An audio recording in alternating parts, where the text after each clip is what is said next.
My name is Niall Breslin, and I've had a pretty eclectic CV. I was a professional rugby player, musician, I worked in television, author, I have worked in banks for about a week, and ultimately what dictated most of my careers was my inability to deal with my mental health, which ultimately led to me having to leave most of them.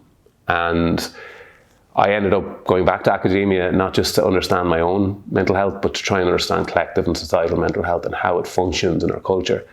And that has led me on a pretty interesting couple of years where I've set up charities. We are now in nearly 50% of Irish schools, education-based preventative methods for mental health. And I speak and I've worked with leaders and organisations all over the world to try and get them to change the paradigm and how they look at mental health. And it is a subject that we're interested in now, but we have to be careful where we go next with it.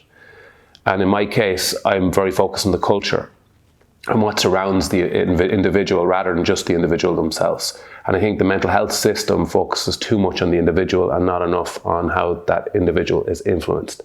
So when I speak, I look at communicating with three kind of threads, because this is a complex area. It's also a sensitive area, so you have to make your information accessible and understandable and also impactful. So I do that with three kind of approaches. The first, it's relatability.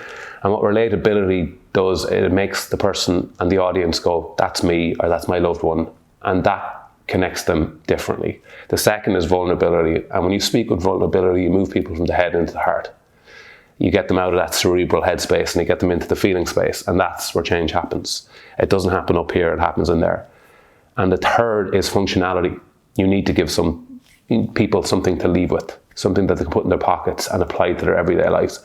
So if you can do that when you communicate, it becomes more important, not just the knowledge that you have, but how you can communicate that knowledge. So that's how I approach my speaking work, my consultancy work, my leadership work, and the programs that we develop. And I think they're quite effective. But as I've said, we're in what we call a wet lava moment for mental health, where we have to choose where we go next.